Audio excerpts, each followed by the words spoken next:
my domain. Know that I can crucify you without ever having to take the Lord's name in vain. And I see you over there pretending to be curious in an effort to throw shade, but I take this here serious, and I can spit fire that will make you delirious. You ever caught that verbal word fade before? See, I don't think you have, and I don't think you're ready. And my sanity, well, it's been questioned a time or two, and at times it's wobbly like that kitchen table with the one leg that's shorter than the other, and then at other times it's much more wobbly like standing on the edge of tomorrow. Now, I can't control it, but I surely can show it. So ask yourself if you really want to get to know it, because your wish could be my command, and depending upon how you act, well, this attitude, it could very well be in demand. I stand here in confidence with what I do, fastly becoming one of the elite to stand amongst the who's who. My wordplay, it gets stronger every day, and like pots that call the cattle's black, I am constantly under attack.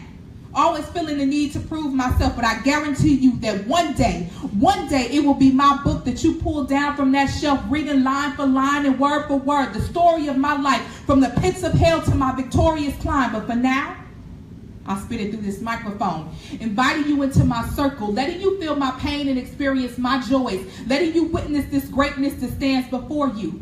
Now, some think it's easy. Some think it's gravy because I make it look easy. In one piece, I can go from talking about sliding down that stripper pole, the desire to sell dope, government, crazy politicians, politics, my bad day, hating men, hating my job, being a single parent, race relations, and religion. I can have you sad and mad, hurt and confused, snapping and clapping. Just don't be surprised when it all happens. Now, life has taught me a lesson from time to time, and I've learned from my mistakes. I hit some low points with some extremely high tides, and I may have drowned my sorrows, but I always came back out swinging. You won't catch me out here blinging, because I take time to invest in me. So if that means chopped ramen and butter toast, then so shall it be. Yes. Understand me.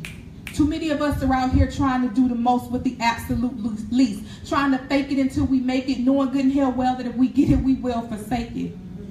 You over there dreaming of them riches, and that's cool, that's you, do you. But I'm standing right here working on my wealth. This stage is my landscape, this microphone is my investment, and all I'm asking you to do is respect it. Yeah. Sa Jules. Yes, y'all better respect the mic when y'all get up here. That's all I'm talking about. Next to the mic, most elevated deepness. That's me. Yay. All right. Now hold on. That's all the way up to stage. That's all the way up to stage. Yes. All right. What I'm gonna do is something a little bit different. I hadn't done this one in a minute. Here at Humanity. Oh, we're not gonna do that one yet. Okay, so yeah, I'll put this down and let me do my 15 to 30 second situation. Okay, this poem is dedication to my parents and their marriage. I admire their love for one another and how long they've been together, and I think it's super dope and beautiful. All right, here we go.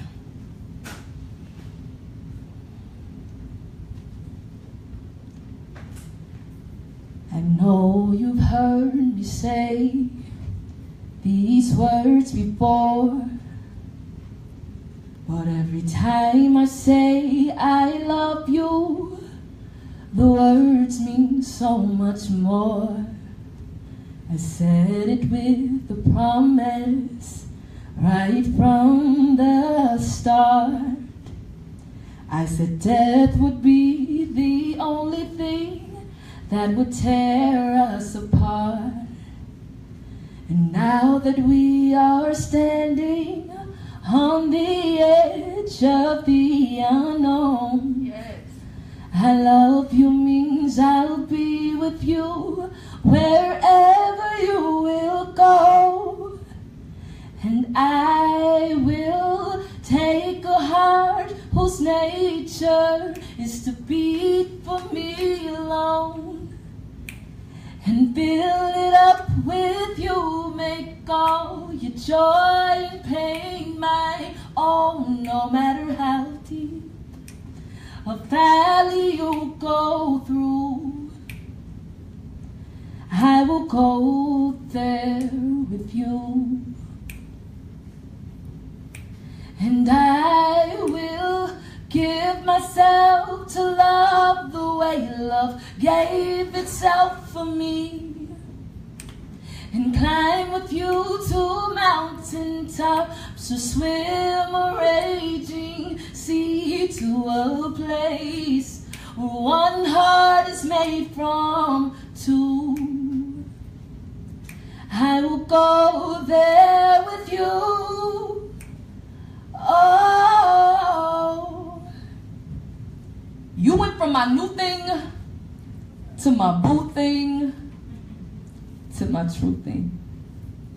See, the truth is what you are, and yes, I can handle it. And it's amazing how the Lord saw fit for us to be together. Now today, our two will be made one, making one no longer the loneliest number. It was from one God that we were made, and one God that we were saved, and one God that sent his one son who hung, bled, died, and rose again with all power in his hands, declaring that I was set free and that I had the victory and that he would deny no good thing from me, and that good thing is you, baby, you.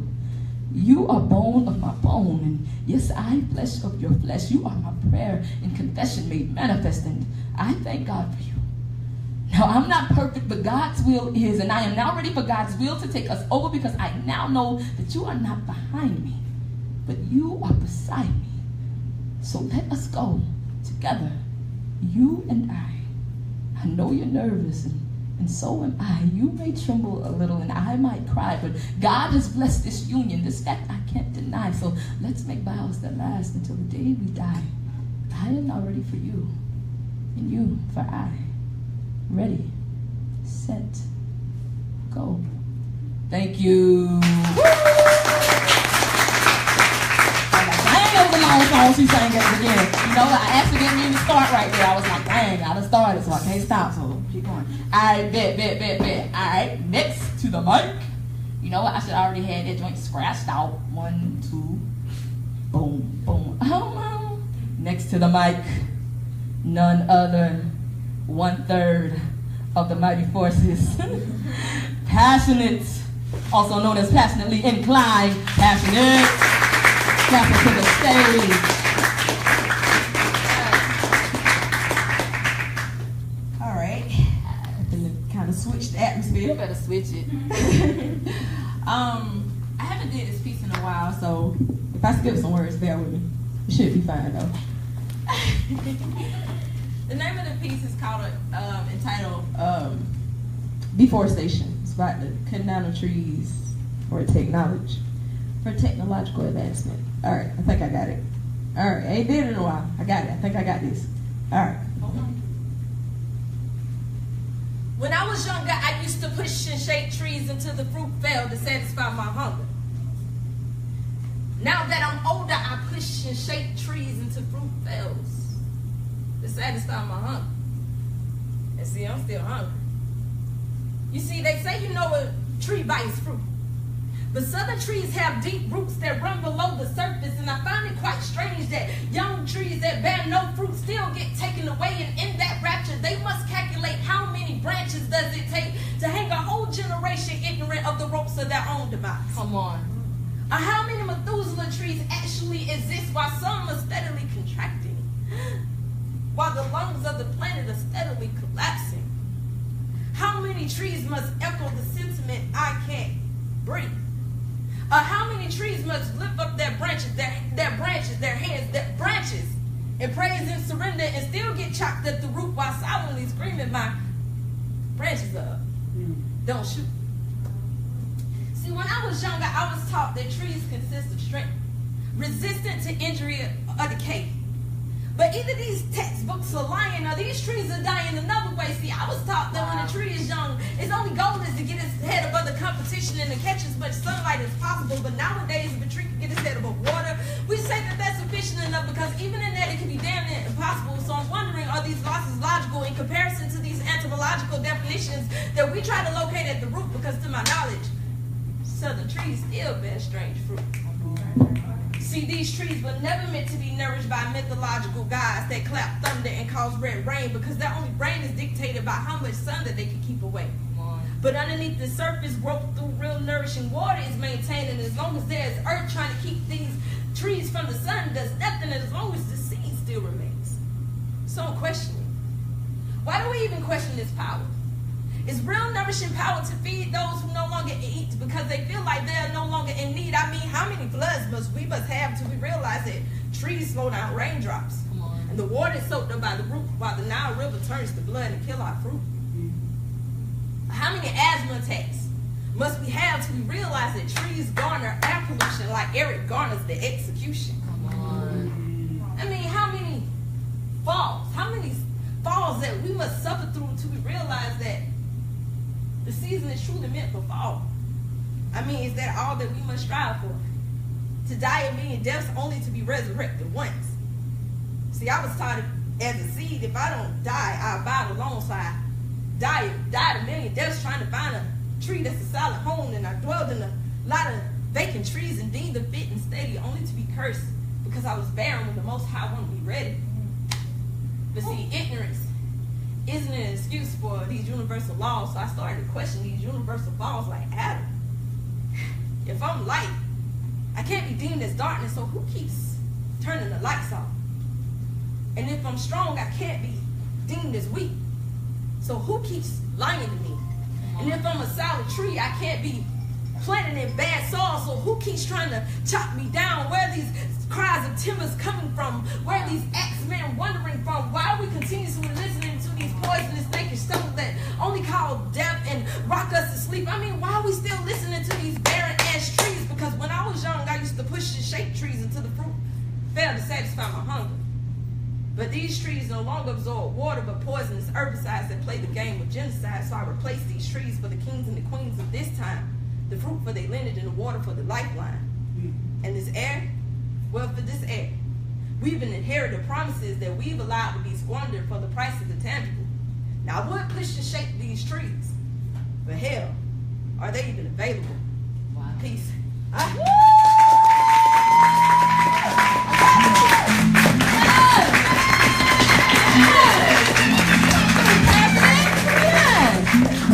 How many know?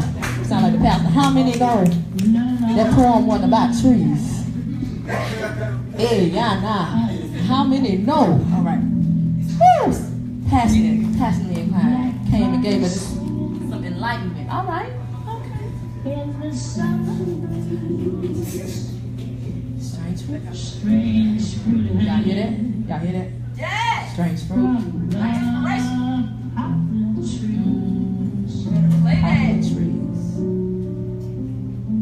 Popular trees was popular for the wrong reason.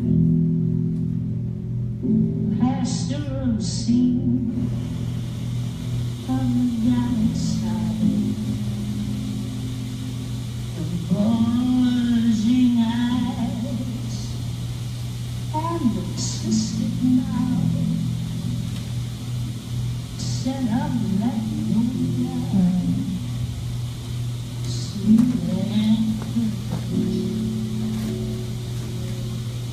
and then the sudden smell of burning flesh. Here is a fruit. It's relevant, y'all. That poem was relevant. We definitely can't neglect to know where we came from, to understand where we are now, and to keep us from going back. So keep your eyes open. I declare to you today that that poem was not about trees. All right, next to the mic.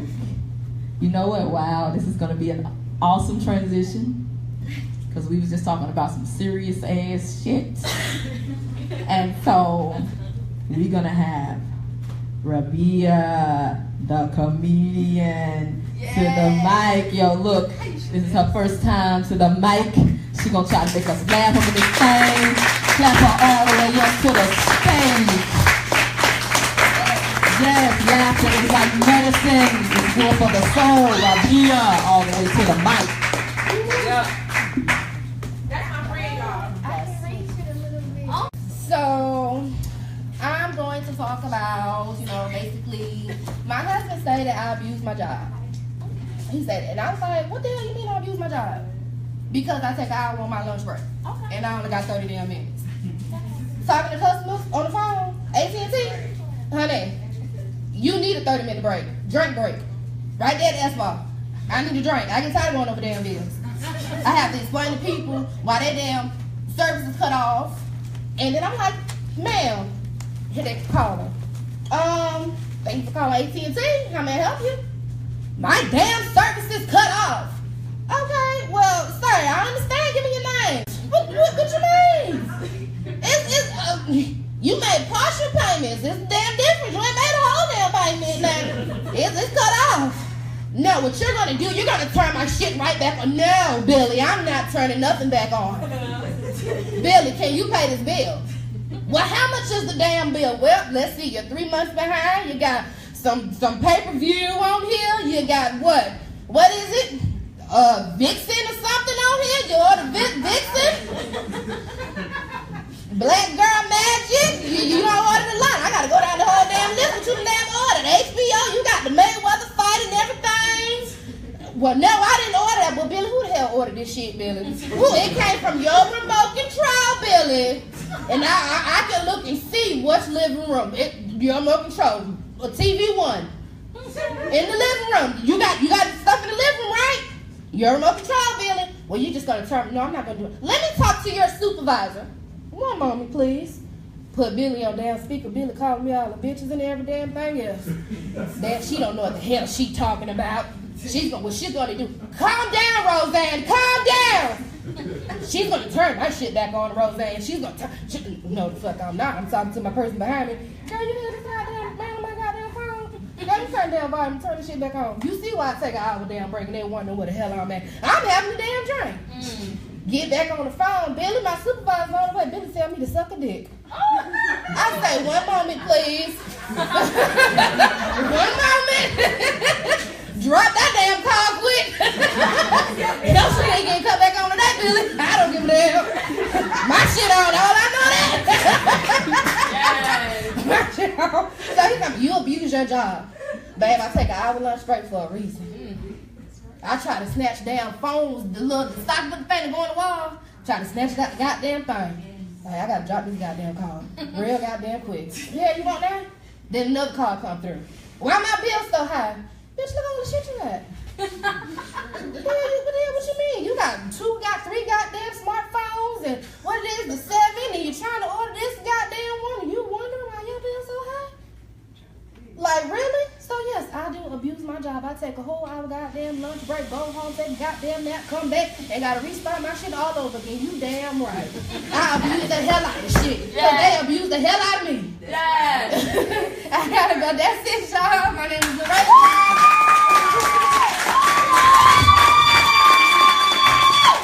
Yeah, she did that wrong. All right. Next to the mic. Omaria. Y'all clap Omaria all the way up to the stage. Yes, she is under direction of Sa Jules herself. She's to the mic. Y'all clap her up. I'm still talking. How about that? Omaria season. That's on Facebook Live.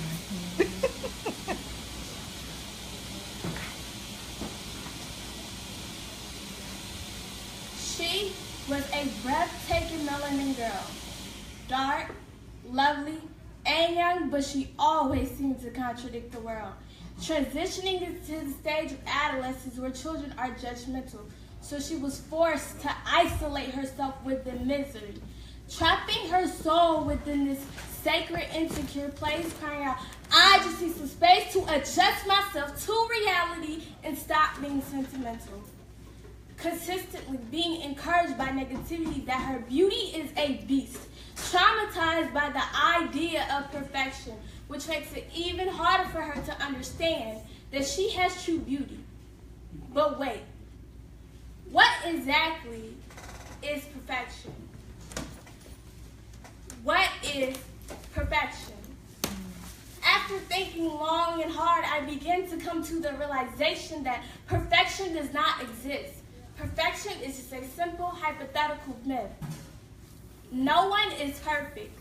Everyone has their downfall. And if it didn't come yet, be prepared because it's on its way. It's not about what you go through. It's about how you decide to diffuse yourself from this situation. And dragging other people down with you in your depression will just introduce you to your downfall sooner rather than later. And if someone is discouraging you, speak up. It makes a huge difference. So to that breathtaking melanated girl, keep your chin up and your head held high because you are worthy.